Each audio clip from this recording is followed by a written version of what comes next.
Agora nós vamos olhar para o eclipse solar total, que acontece 2 semanas depois do eclipse lunar.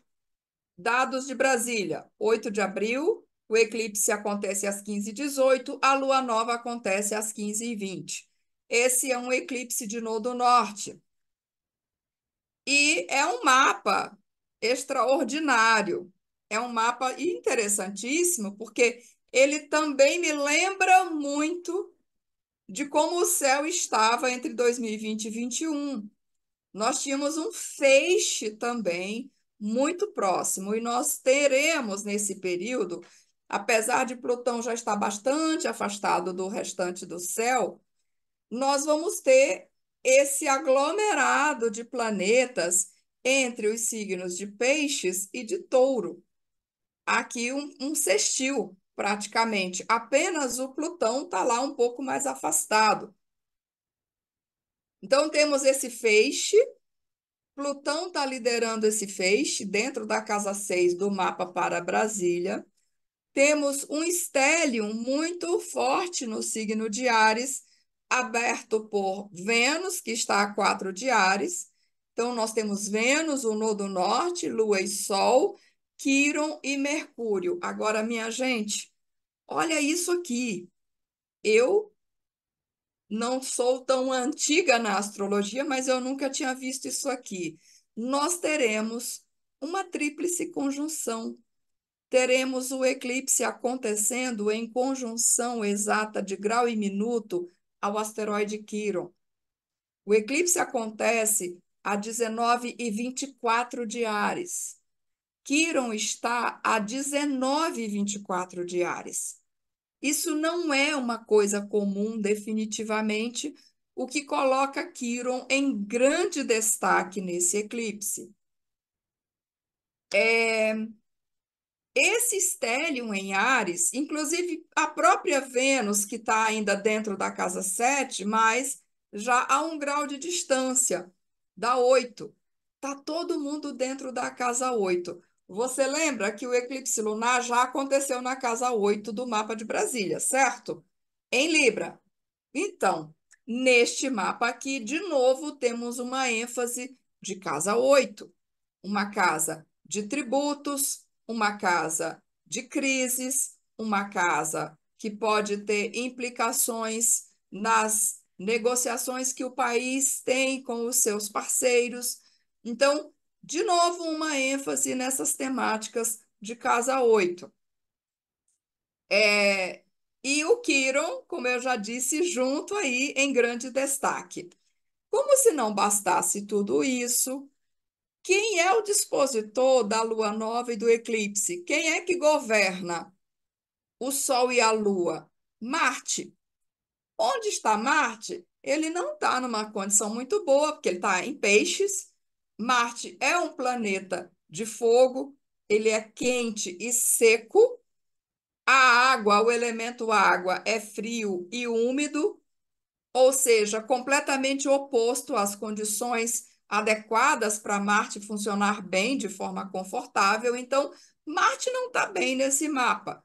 Como se não bastasse, de novo, Marte está conjunto a Saturno, do mesmo jeito que Vênus estava conjunto a Saturno no eclipse de Libra. Então, temos Marte, dispositor do eclipse, em Peixes, nada confortável, indo trombar com Saturno. Ele está fazendo uma conjunção aplicativa de 1 grau dentro da casa 7 desse mapa de Brasília. Este, definitivamente, é um eclipse muito mais difícil, muito mais tenso e complicado, especialmente considerando as questões do próprio Brasil. A conjunção de Júpiter e Urano, que já vai estar ainda mais próxima no dia desse eclipse, a conjunção vai ficar exata no dia 21 de abril, a 21 de Touro. Aqui, Júpiter está a 19, Urano está a 21. Eles estão a 2 graus de distância. A conjunção de Júpiter e Urano já cai aqui na casa 9 do mapa do Brasil, que é do mapa de Brasília, que é a casa associada com questões é, do Supremo Tribunal Federal, questões legislativas em geral. E este mapa vai impactar especialmente indivíduos ou instituições que tenham planetas ou pontos sensíveis entre os graus 14 e 24 dos signos de Áries e Libra, Câncer e Capricórnio. Se você tem planetas nessa faixa do zodíaco, esse eclipse vai ser muito importante para você. Lembrando também que esse eclipse pertence ao ciclo metônico que estava ativado no ano de 2005, ou seja, tivemos um eclipse neste mesmo grau, neste mesmíssimo grau, no dia 8 de abril de 2005. Lembra o que estava rolando nesse período na sua vida? Queria dar uma paradinha para fazer duas observações aí. Uma delas sobre essa conjunção partiu de Sol, Lua e Quíron. Vamos tentar lembrar os personagens quironianos, né, entre aspas, do mapa da realidade brasileira? Eu acho que a gente pode incluir aí, por exemplo, os Yanomamis. Com certeza, porque o Quiron, na astrologia, ele tem aquela alcunha de curador ferido, mas além de ele remeter para essas questões mais psicológicas e filosóficas de ferida e cura, o Quiron antes ele também representa o arquétipo dos excluídos. Sim. Ele é um outsider, ele é o forasteiro, aquele que é o esquisito, o diferente, às vezes, inclusive, colocado como bode expiatório em determinadas situações. Então, Quiron, ele representa todas aquelas figuras que não estão participando do establishment, que elas não são do status quo, elas estão relegadas à margem da Perfeito. sociedade. Yanomamis e todos os povos originários de uma forma geral. E Na mais, sociedade atual, com sim, certeza, imigrantes venezuelanos, que estão sendo certeza. empurrados de um lado para o outro e ninguém sabe direito o que fazer com eles, né? Hum. E de E repente outros começa, imigrantes também ao sim, redor do mundo. de repente começa a chegar equatoriano por aí também.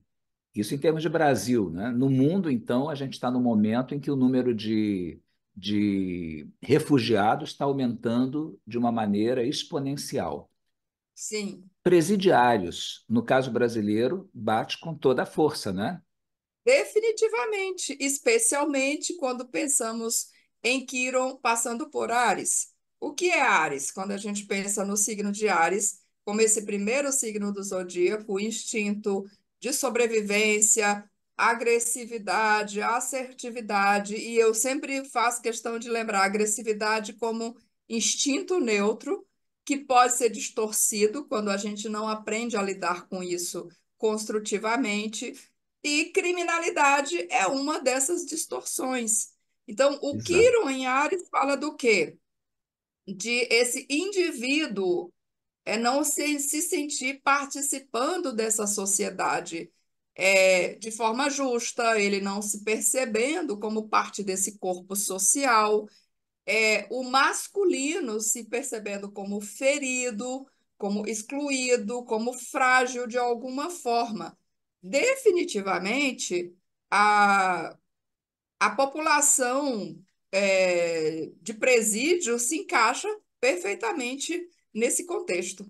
Assim como o sem de todos os tipos, né? O sem teto, o sem terra, Exatamente, sem teto, o sem sem terra, documento, sem documento, sem comida, sem comida, exato. sem escola, sem educação. Sim, de alguma maneira, esses grupos vão estar em evidência durante o período de atuação desse eclipse. E a outra coisa é o Só seguinte. mais uma coisa, Fernando. Hum.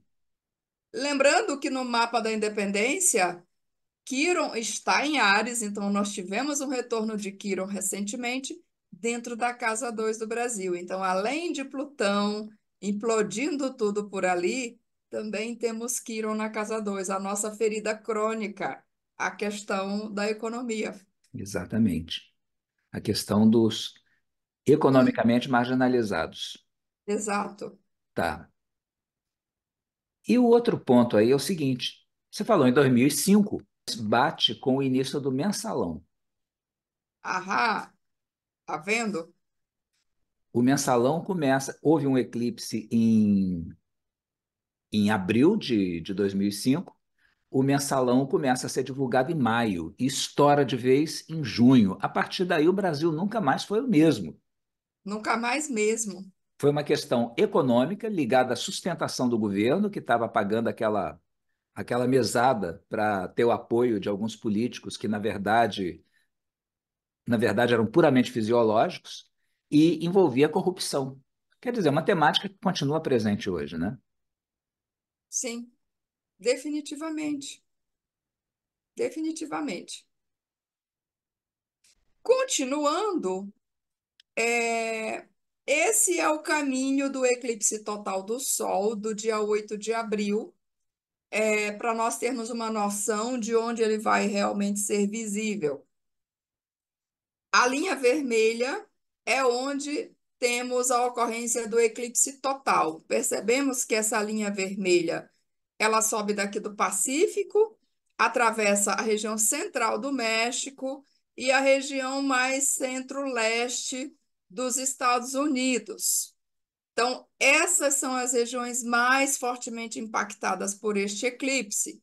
Porém, temos linhas do eclipse parcial também ocorrendo em toda a região da América Central e toda a região central dos Estados Unidos, região norte e também norte do Canadá. Esse é o caminho do eclipse que a gente chama, aonde o eclipse vai ser mais visível e mais impactante. Agora está começando a dar preocupação, porque esse ano, 2024, é ano de eleição nos Estados Unidos, e Trump está Sim, concorrendo outra vez. E os debates mais importantes vão acontecer exatamente aí nessa região que está cruzada pela linha central do eclipse. E essa linha também está cruzando o México, a região que tem dois problemas muito sérios. É o centro de distribuição de droga para os Estados Unidos. O México virou assim um nó, né, por onde tudo passa. Recebe é droga, o celeiro, né? É ou o seja, celeiro, recebe droga da queiram América eles Latina. ou não. Exato, recebe droga da Colômbia e do resto da América Latina e distribui para os Estados Unidos. E é É o também, CD do narcotráfico, exato, e é também onde tem uma infelizmente. grande quantidade de imigrantes que estão estacionados ali, pressionando para conseguir entrar nos Estados Unidos. Quer dizer, tem um barril de pólvora ali Tem um barril de pólvora e tem mais um outro dado. Como nós sabemos, o México é uma daquelas regiões muito suscetíveis a terremotos. também. O México vive terremotos corriqueiros que não são noticiados porque são comuns. São terremotos sem maiores consequências. Porém, volta e meia, eles sofrem algum terremoto também maior e mais impactante. E sabemos da associação de eclipses com os eventos de terremotos. Então, é uma questão preocupante de fato. E nesse período, ah, esse período aí já vão estar entrando na primavera e verão do hemisfério norte, que também é o período quando começam as temporadas de furacões, de tornados, etc., que costumam ocorrer nessa região do Atlântico também. Portanto, é, um eclipse que inspira muitos cuidados por diversos motivos acontecendo nessas regiões. Lembrei do que eu ia comentar, que era, você tinha falado do Trump, e há risco, sim, do Trump voltar, principalmente porque se ele conseguir fazer as manobras para lidar com as questões legais, ele ainda tem uma base absurda de apoio exatamente ao longo dessa região rural dos Estados Unidos. aquela região das pessoas que se consideram não vistas pelos grupos mais proeminentes de elite do leste americano. Então, o Trump se elegeu exatamente suportado por essas bases. E o pior, ele se elegeu num cenário que todo mundo duvidava, como aconteceu aqui no Brasil. Ninguém levou muito a sério até ser tarde demais. Vamos prestar atenção porque o pesadelo pode se repetir, infelizmente. Essa é a astrocartografia do eclipse total do Sol. Qual é a diferença desse mapa? Esse mapa aqui só mostra onde o eclipse vai ser visível. Esse mapa aqui está mostrando as linhas de todos os planetas do mapa astrológico do eclipse. De novo, no que vamos prestar atenção aqui? Vamos prestar atenção nas linhas de Sol e Lua, os luminares, que são os envolvidos no eclipse, e vamos prestar atenção também nas linhas da conjunção de Marte e Saturno, especialmente as linhas de culminação e anticulminação. Sol e Lua, como já sabemos, se o eclipse é visível aqui, claro que a culminação de Sol e Lua está acontecendo no continente norte-americano. Portanto, nós temos Sol e Lua descendo do norte do Canadá, uma região aqui entre central e leste, não é exatamente no centro, mas também não é exatamente no leste do continente norte-americano. As linhas de Sol e Lua culminando no meio do céu descem e passam sobre toda essa região central dos Estados Unidos e ainda ao sul do México. Portanto, o México segue na berlinda, não apenas pelo caminho do eclipse, mas porque as linhas dos luminares estão destacando essa área. Já as linhas de culminação de Marte e Saturno também ainda estão no continente norte-americano, só que muito mais a oeste. Descem lá do norte do Canadá e passam ao longo aqui da costa oeste, dos Estados Unidos. Outra região também bastante sujeita a terremotos.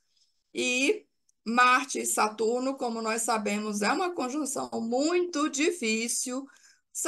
Marte é um planeta de ação, de impulso, de execução, porém, em peixes ele não funciona porque o signo de peixe, os signos de água, tiram essa diretividade, tiram o foco de Marte, e ele, como se não bastasse, a gente já falou, está junto de Saturno, que é sentido como bloqueio, como limitação, como freio. Acontece que você bloqueia algo por muito tempo, quando isso é liberado, pode ser liberado de uma forma explosiva. Portanto, é uma conjunção também bastante difícil e ela colore essa região descendo por todo o mar do Pacífico, todo o Oceano Pacífico, é, ao longo de todo esse pedaço aqui. Do outro lado, nós temos as linhas de anticulminação de Sol e Lua, mais uma vez destacando a Ásia Ocidental.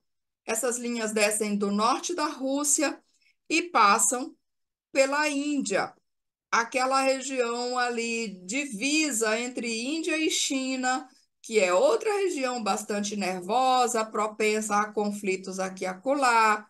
Bangladesh também está mais ou menos por aí. E as linhas descem pelo Oceano Índico. Portanto, essas regiões elas estão destacadas pelas linhas dos luminares no eclipse. Marte e Saturno anticulminando, mais uma vez também descem lá do norte da Rússia, só que agora uma região mais central da Rússia, passam pelo Oriente Médio e por essas regiões das Arábias. Vocês percebem que tem um padrão aqui? As mesmas regiões estão sendo destacadas pelos dois eclipses diferentes. Ou seja, nós temos um março e abril bem explosivos nessas regiões do globo terrestre. Normalmente, eu olharia também as linhas de ascensão e de ocaso de Sol e Lua, mas por uma questão de tempo e de praticidade, eu vou avançar e vou pular essa parte. Esse eclipse solar total, ele pertence à série Saro Solar 139.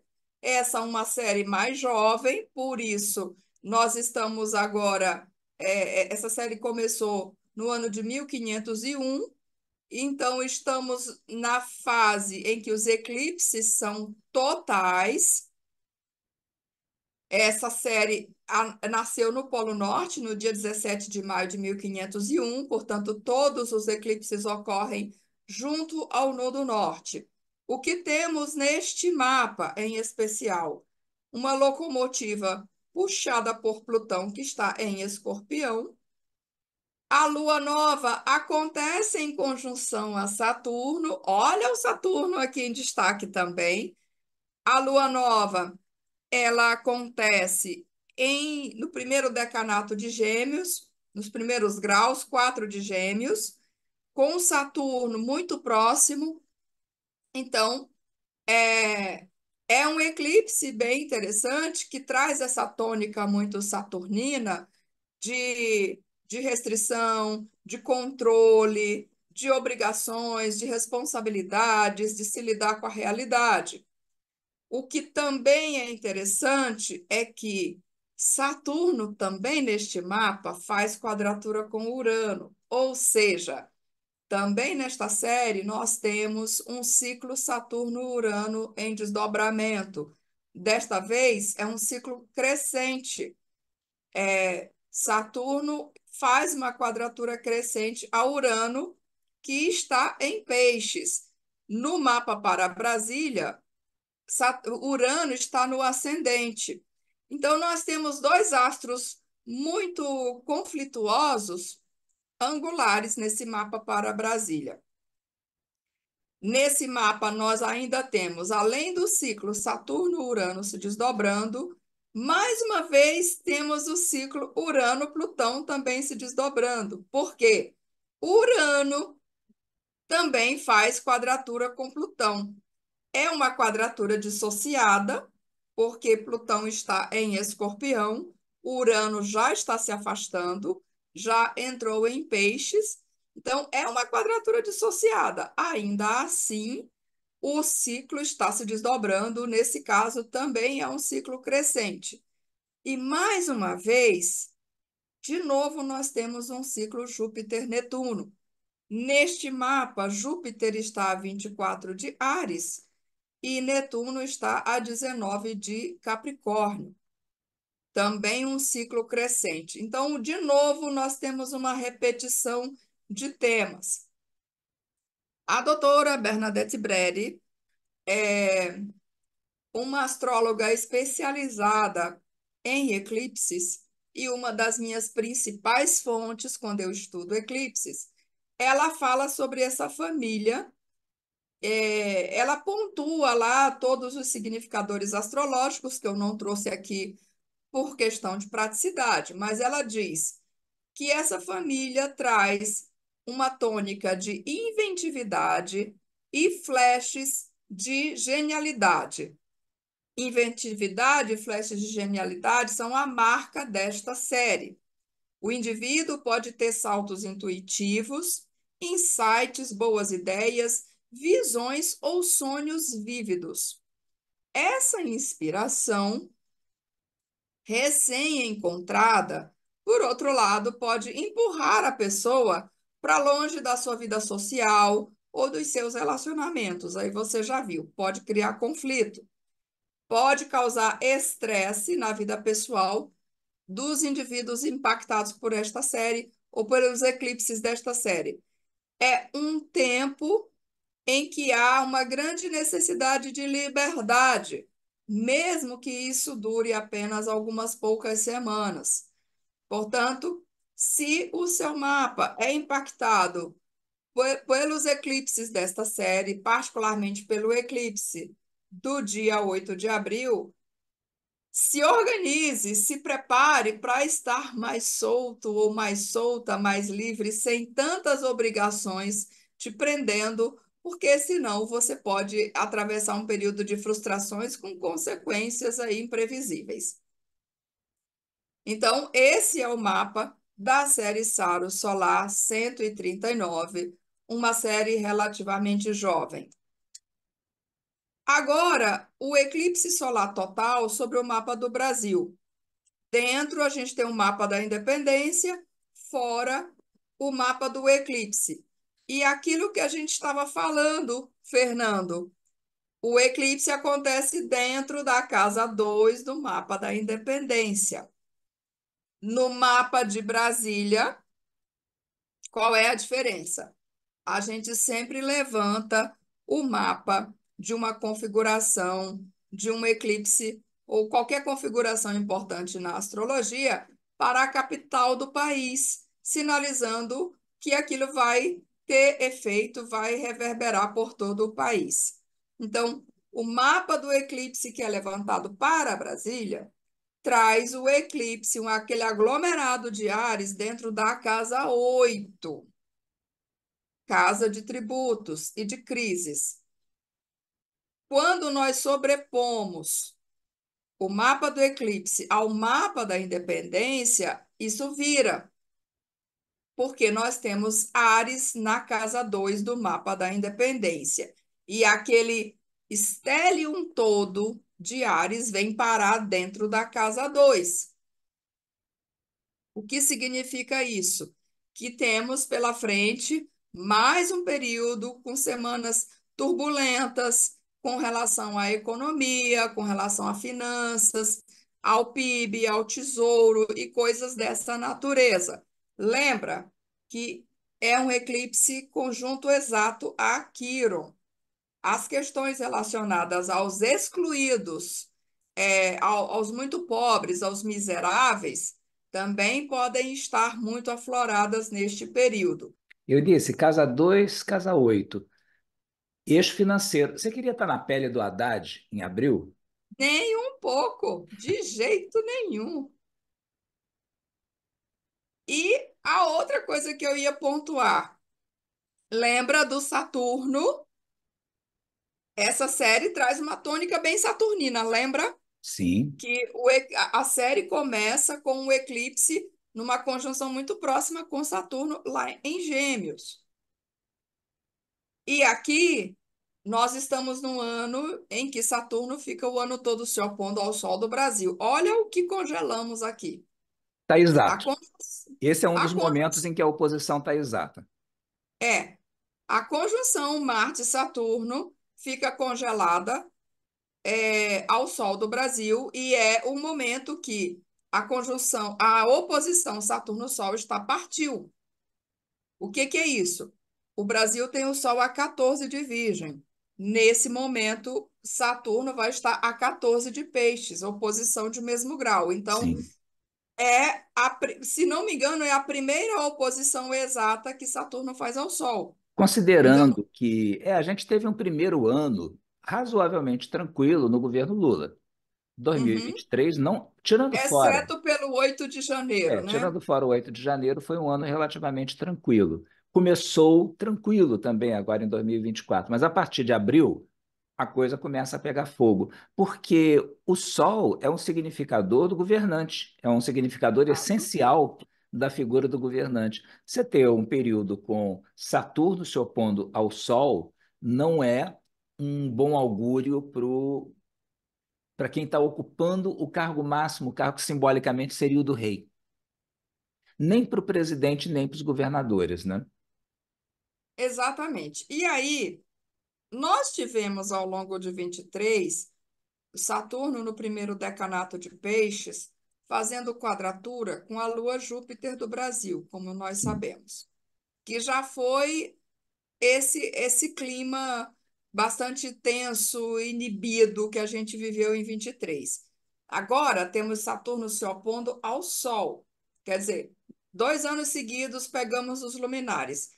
Quando a gente olha a série Saros 139, olha o que ela faz com o mapa do Brasil também. Sim. Como se não bastasse nós termos a conjunção Marte-Saturno na oposição exata com o Sol da Independência, a série Saros chega e coloca de novo o Saturno em cima de Lua-Júpiter. Ou seja, se correr, o bicho pega, se ficar, o bicho come. De um jeito ou de outro, esse eclipse, apesar de não ser visível no Brasil, graças a Deus, porque o impacto é menor, ele realmente pega a gente de jeito. E nós vamos ter também um Plutão, o Plutão do mapa original dessa série, né? No meio do céu do país. Meio do céu, exatamente. Plutão no meio do céu, destacando bastante também as questões governamentais. E, de novo, Urano no ascendente, embora uma conjunção dissociada, porque já está no outro signo.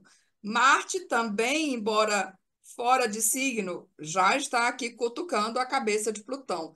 De novo, gente, é um eclipse que realmente aciona muitos pontos sensíveis do mapa da independência. Não Uma é das brincadeira. possibilidades desse eclipse é o início de uma dissociação entre a figura do presidente, que sempre foi muito popular, sempre teve um respaldo muito grande, e do seu eleitorado, né? Provavelmente por questões econômicas. Mas Você vê dessa forma? de qualquer forma, sim, até pela oposição de Saturno ao Sol também, que indica uma Popularidade. diminuição de popularidade, enfim, um encolhimento. Uma Então, cobrança mais acirrada, né? exatamente. E, como a gente sabe, classicamente, essa casa 4, além de estar associada com as questões internas e terras e agricultura, é a oposição também, não é? A oposição, E, exatamente. essa série aciona bastante, ativa bastante a temática da oposição. Sim. Isso também pode ser preocupante. Bom, então, essa é a sobreposição da série Saro Solar 139 sobre o mapa da independência do Brasil. E aqui a gente conclui essa parte da primeira temporada de eclipses. Uma coisa que também é importante de ressaltar é que os eclipses são reativados 3 meses depois da sua ocorrência, aproximadamente 3 meses, não é uma conta exata. Então, nós temos o eclipse de 25 de março acontecendo às 5 de Libra. Aproximadamente 3 meses depois, na lunação que acontecer no mesmo ritmo, nesse caso, o ritmo cardinal, nós vamos ter uma reativação desse eclipse. No caso, do que nós estamos falando?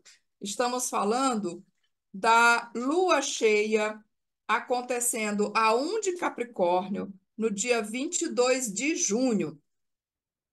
Não é eclipse, é uma lua cheia normal, é uma lua cheia comum.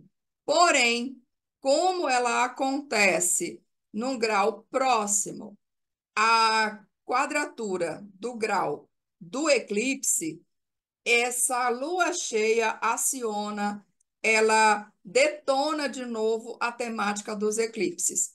O que também é importante de lembrar é que cerca de 3 meses depois, o Sol já vai ter se movimentado mais ou menos 90 graus adiante, de modo que essas lunações do período também acontecem em tensão com o eixo nodal da Lua, o que configura o que nós chamamos de lua wobble, um período de muita oscilação. E o fato de uma lunação ocorrer em quadratura, em tensão com o eixo nodal, traz presente uma qualidade muito parecida com os eclipses. E, como se não bastasse, como já disse, a lunação ocorre em quadratura ao grau do eclipse. Portanto, mês de junho, nós temos outras tensões eclodindo. No caso do eclipse de 8 de abril, ele vai ser reativado no dia 5 de julho, pela lua nova, acontecendo a 14 de Câncer. É uma quadratura de já de 5 graus, porém, é também uma lunação muito potente, é uma lunação que aciona o eclipse do dia 8 de abril. Eu não olhei os mapas ainda, mas muito provavelmente essa lunação também envolve o eixo nodal. Então, nós temos dois eclipses no primeiro semestre, um penumbral da Lua a 25 de março, a 5 de Libra, e um solar total no dia 8 de abril, a 19 de Áries. Esses dois eclipses serão reativados nos meses de junho e julho pelas lunações respectivas de Capricórnio e de Câncer. Vamos pensar o seguinte: se você tivesse agora uma entrevista aí com o Lula, com o Haddad, com o presidente do Banco Central, etc., o que você diria para eles? Que cuidados eles devem ter nesse período aí de março em diante? O que eu diria para Lula ou para Haddad é o que eu diria para um cliente, quando a gente está falando de eclipses. O que que o eclipse, entre aspas, faz? Porque vamos relembrar que os astros não estão fazendo nada com você, o eclipse não está causando nada. Estamos falando aqui de uma linguagem simbólica. Os eclipses simbolizam um tempo em que as mudanças se aceleram, em que aquelas coisas que você estava ali procrastinando, enrolando, não vai dar mais para fingir que não está vendo. Então, no período de eclipses, as mudanças vão acontecer, queira você ou não. Por isso, é melhor você trabalhar a favor, é melhor você voluntariamente já olhar as áreas de problemas. Então, se você está tendo uma oposição de Saturno ao seu Sol, alô, virginianos, você já sabe que você está num período na berlinda. Você está muito mais propenso a ser cobrado, a ser mais exigido, a andar muito na linha, a estar com tudo em dia. Por isso, Lula, Haddad, figuras do governo não podem se dar ao luxo de deixar pontas soltas, de deixar as coisas para depois, de deixar as coisas capengas. Faça o dever de casa, faça tudo direitinho, faça tudo da melhor maneira possível. Já mostra a nota, mostra o recibo.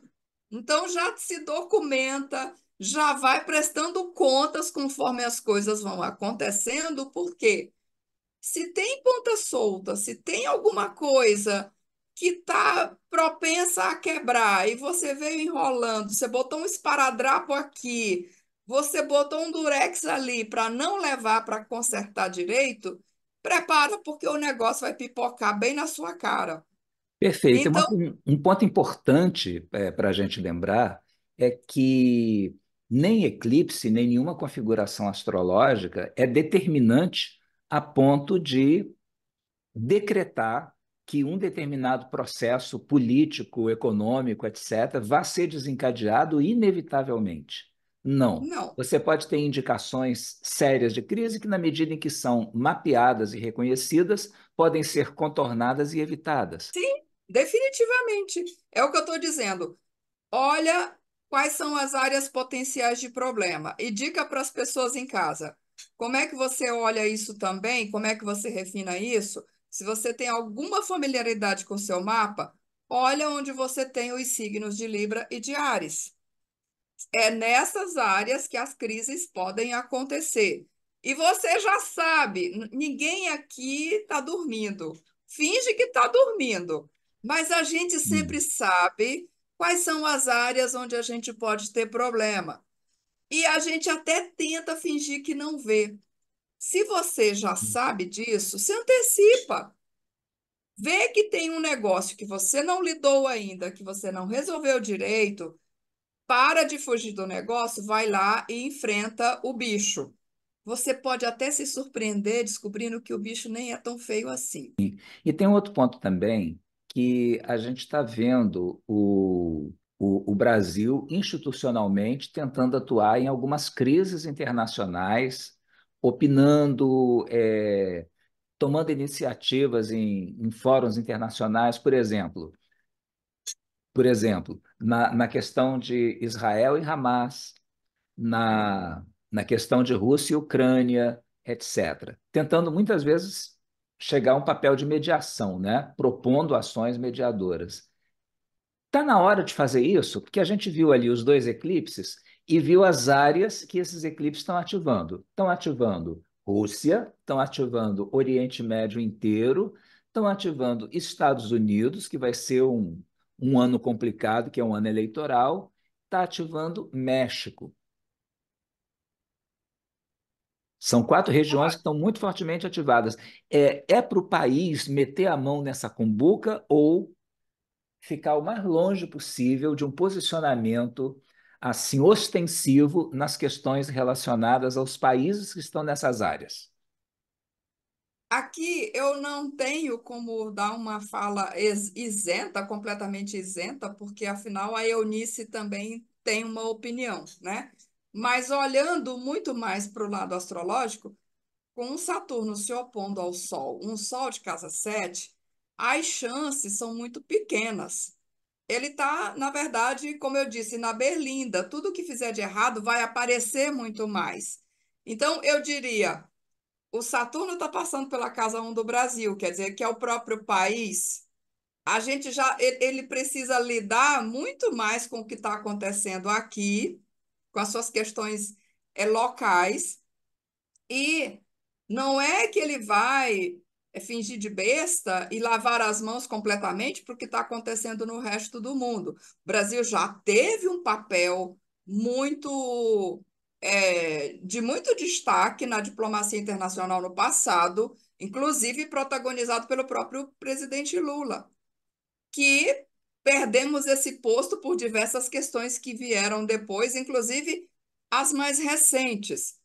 Mas agora, com uma oposição de Saturno e todos esses desafios que estão vindo pela frente, eu diria que é muito mais o caso de se posicionar quando for necessário, não dar uma de Pilatos, mas tipo assim, olha, gente, eu tenho que cuidar aqui das minhas questões nacionais mesmo, porque que não são poucas e não são pequenas. Sim. Essa semana em que a gente está gravando isso, já teve aí uma polêmica, porque o presidente Lula expressou apoio a, a um processo, se não me engano, de criminalização de Israel em relação a genocídio Na da Corte Internacional Palestina. de Haia, exato, a É, iniciativa da África do Sul. então, e já tem muita gente criticando dentro e fora. Então, acho que é uma questão aqui, é muito uma opinião minha, de se posicionar quando for necessário. Agora, um papel efetivamente ativo, eu acho que precisa mais é cuidar dos problemas internos. Eu concordo totalmente com você.